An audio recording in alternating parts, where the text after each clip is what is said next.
Nga pala yung niluto ko noong nakaraang gabi kasi nga ito na naman yung gustong kakainin ng buntis dito sa bahay. Kaya ayan naman ay pagbigyan ko na lang muna siya kasi gusto niya talaga kumain ng biryani. O diba ganito lang sila dito pag naglilihi, hindi masilan sa pagkain. Yan nga pala yung sabi niya sa akin, lulutuan ko daw siya ng biryani kasi nga dito daw sila maghahaponan.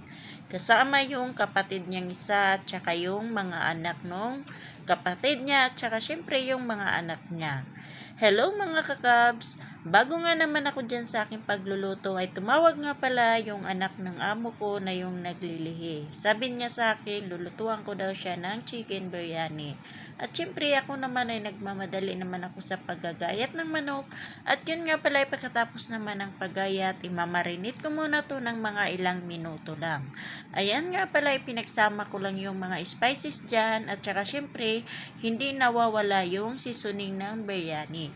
At ito talaga yung pinakasangkap na yung sa pagluluto. Ito talaga yung hindi pwedeng nawawala yung yogurt. Kasi yan talaga yung nagdadala din ng isang panlasa dyan sa nilulutong biryani. At yan nga pala inilagyan ko na din siya ng cinnamon powder at saka syempre yung biryani powder. At yan naman, pag ganyan na nga yung aking pagmimix ay mamarinate ko lang ng mga ilang minuto at saka ko naman siya babalikan para ay lulutuin. At syempre fast forward, tapos na nga pala ako sa ilang minuto ng aking pagmamarinate at dito na nga isimbulan ko na sa pagluluto. At una ko lang gagawin dyan na hindi ko na ipinigsabay yung sibuyas kundi ay kamatis lang. At saka ko naman isinunod yung manok at saka yan ay pag nagmimix na yan at yan ay kaunting sabaw lang din yung aking ilalagay or tubig.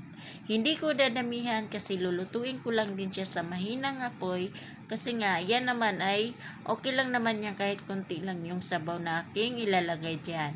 At ayan naman ay habang nga pala ako ay nagpapakulo ng manok at dito naman pinipirito ko na rin agad yung sibuyas na aking ginagayat para yan naman ay ipang toppings or ipanghalo ko yan sa biryani na aking lulutuin. At nang natapos na nga ako sa pagpirito ng sibuyas, ito naman ako sa pagluluto ng kanin habang inaantay ko na maluto yung manok. Ayan naman yung aking pagluluto nito ay lalaga ko lang din siya at yan nga pala inilagyan ko ng mantika at saka yung asin. At yan naman habang nga pala ay antay ako ng pampakulo ng manok, ayan na nga pala yung resulta ng aking nilulutong manok para naman sa biryani. At syempre hindi na magtatagal, ilalagay ko na rin yung kaunting sibuyas na aking pinipirito at magtira lang ako ng konti para naman sa pang-toppings. At ito na nga ay nilagay ko na sa ibabaw yung kanin at dahayaan ko lang din siya sa mahinang apoy.